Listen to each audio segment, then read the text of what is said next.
Mtazamaji wa TAKUKURU TV, Disemba 22 mwaka huu 2025, mkurugenzi mkuu wa TAKUKURU Bwana Crispin Chalamila, ambaye pia ni mlezi wa chama cha ushirika wa akiba na mikopo PCCB, amefungua mkutano mkuu wa mwaka wa 22 wa chama hicho ambao umefanyika katika hoteli ya Morena mkoani Morogoro.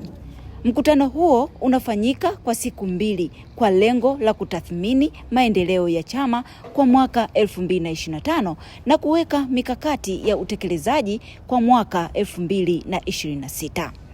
Akifungua kikao hicho, Bwana Chalamila amewataka wanachama na wajumbe wa mkutano huu kutumia vyema elimu watakayopata kwenye mkutano huu. Kwa mkutano wa siku 2 ambapo kwa siku ya leo tutakuwa na mafunzo kwa wanachama. Mada kadhaa zitatolewa kwa lengo la kuwaongezea ujuzi. Hivyo ni matumaini yangu kwamba mafunzo haya yatawawezesha kuishi katika misingi inayokubalika katika utumishi wa umma na katika jamii yetu. Ni imani yangu kwamba elimu ya fedha itakayotolewa itawasaidia katika kupangilia vyema matumizi ya fedha za mkopo ya chama ili iwe mikopo yenye manufaa kwetu. Mikopo mingi bila mipango hugeuka kuwa mzigo kwa wanachama na chanzo cha wanachama kujiingiza katika vitendo viovu vya ukiukaji wa maadili ya utumishi wa umma. Baadhi ya wajumbe wa mkutano huu walikuwa na maoni haya kuhusu umuhimu wa kuwa na chama kama hiki cha akiba na mikopo. Kwa majina anaitwa Mariam Ahmed almaarufu Mam Korosho, na jina hili limekuja kutokana na bidhaa ambazo ninafanya. Ni muuzaji wa korosho, pia ni mwanachama wa PCCB SACCOS wa muda mrefu.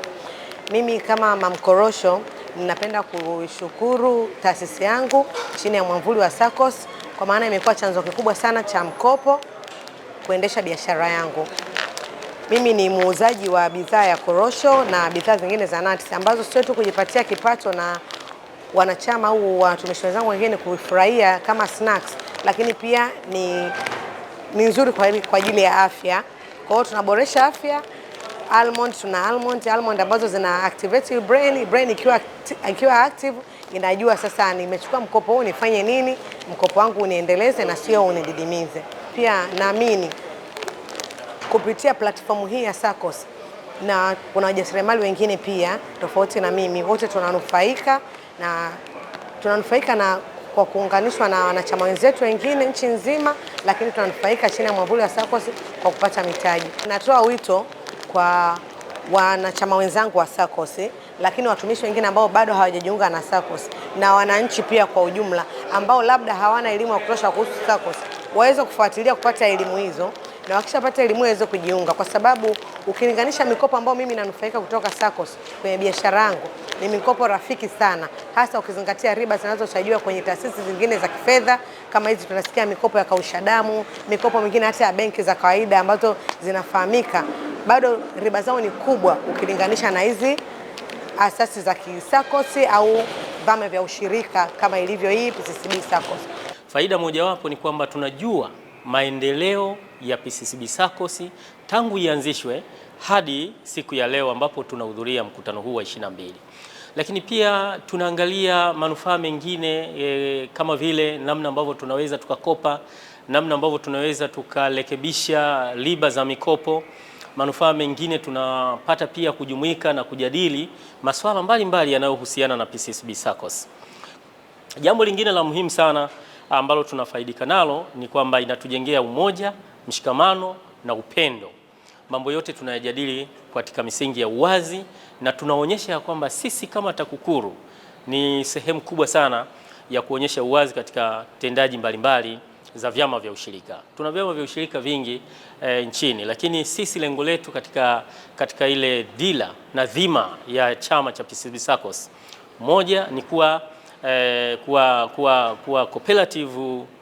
cooperative society ambayo inatoa huduma bora nchini Tanzania.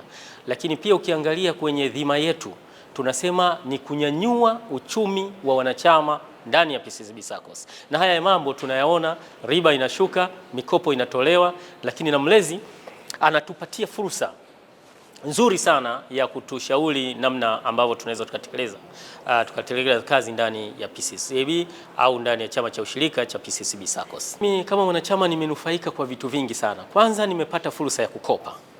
Tuna mikopo ambayo tunakopa ndani ya PCB SACCOS ambayo inatusaidia kujenga nyumba.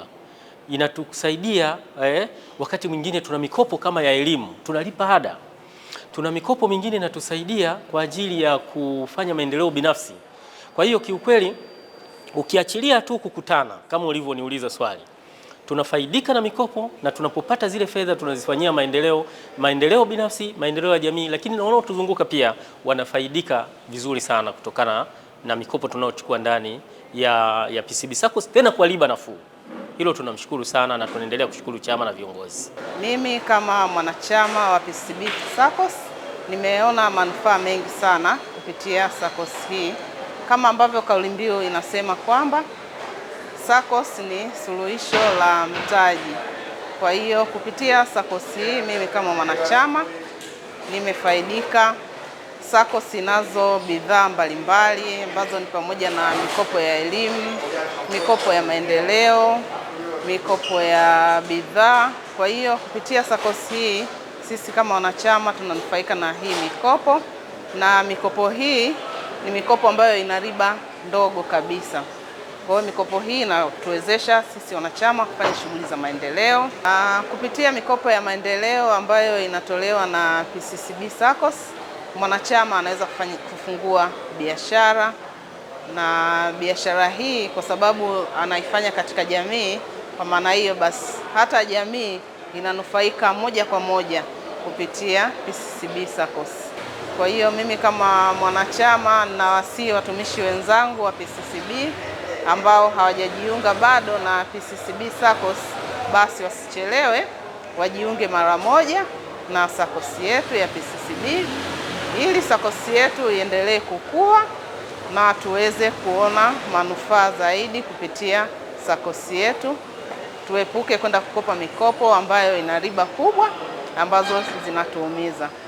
Mtazamaji wa TAKUKURU TV, tunakukumbusha kubofya neno subscribe, pia kubofya alama ya kengele na kuchagua neno all notification ili kupata taarifa za matukio mbalimbali hapa TAKUKURU TV. Usisahau kubofya neno like iwapo umependa taarifa zetu na neno share ili kuwatumia wengine. Asante, naendelea kufuatilia vipindi vyetu hapa TAKUKURU TV.